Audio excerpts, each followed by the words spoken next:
वट सावित्री व्रत कथा। हिंदू पंचांग के अनुसार ज्येष्ठ मास की अमावस्या तिथि को वट सावित्री व्रत पड़ता है।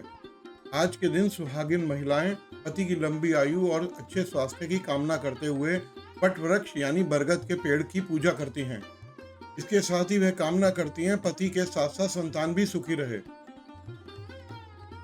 इस दिन बरगद के पेड़ की विधिवत पूजा करने के साथ व्रत कथा सुनना शुभ और लाभकारी माना जाता है। सभी वीडियो में हमारी कोशिश होती है कि हम हिंदू संस्कृति से जुड़ी सभी जानकारियां आपको दें। अगर आपको हमारा काम अच्छा लगता है तो कृपया हमारे चैनल को सब्सक्राइब करें।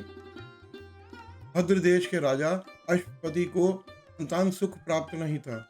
इसके लिए उन्होंने 18 वर्ष तक कठोर तपस्या करी, जिसके उपरांत देवी सावित्री ने उन्हें कन्या प्राप्ति का वरदान दिया। देवी सावित्री की कृपा से जन्म लेने के कारण कन्या का नाम सावित्री रखा गया। कन्या बड़ी होकर बहुत ही रूपवान हुई। योग्य वर ना मिलने की वजह से राजा दुखी रहते थे। राजा ने कन्या को स्वयं ही वर खोजने के लिए भेज दिया। जंगल में सावित्री की मुलाकात सत्यवान से हुई। सत्यवान के पिता साल्व देश के राजा द्युमत्सेन थे, जिनका राज्य किसी ने छीन लिया था।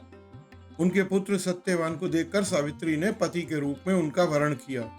इस घटना की जानकारी मिलते ही ऋषि नारद ने अश्वपति को सत्यवान की अल्प आयु के बारे में बताया।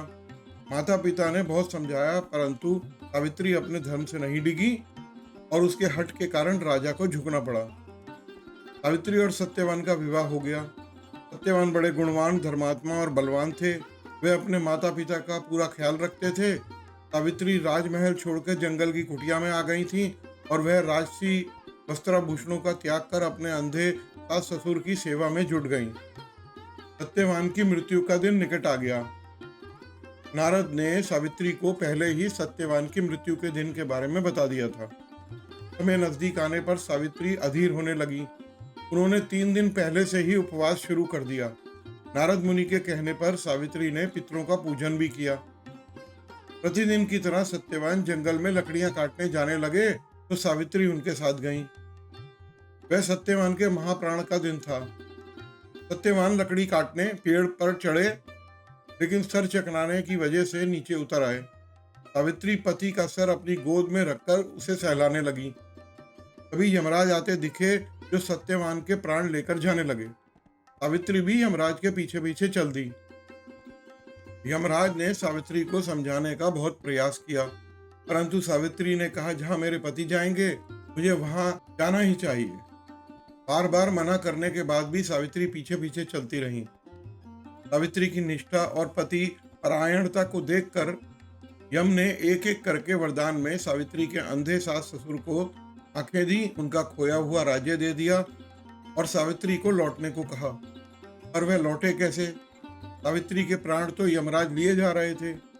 यमराज ने फिर कहा कि सत्यवान को छोड़कर चाहे जो मांगना हो मांग सकती हो। इस पर सावित्री ने 100 संतानों और सौभाग्यवती होने का वरदान मांगा। यमराज ने बिना विचारे प्रसन्न होकर तथास्तु बोल दिया। वचनबद्ध यमराज आगे बढ़ने लगे तो सावित्री ने कहा कि प्रभु, मैं एक पतिव्रता पत्नी हूँ और आपने मुझे संतानों का आशीर्वाद दिया है। यह सुनकर यमराज को सत्यवान के प्राण छोड़ने पड़े। सावित्री उसी वट वृक्ष के नीचे आ गईं, जहाँ उनके पति का मृत शरीर पड़ा था। सत्यवान जीवित हो गए, माता पिता को दिव्य रोशनी प्राप्त हो गई और उनका राज्य भी वापस मिल गया। इस प्रकार सावित्री सत्यवान चिरकाल तक राज्य सुख भोगते रहे।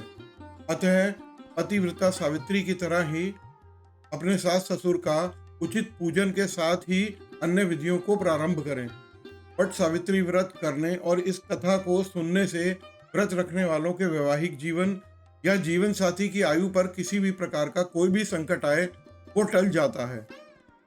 अगर आपको यह कहानी अच्छी लगी हो तो कमेंट करके ज़रूर बताएं। वीडियो को लाइक और शेयर करें और हमारे चैनल को सब्सक्राइब करना ना भूलें। धन्यवाद।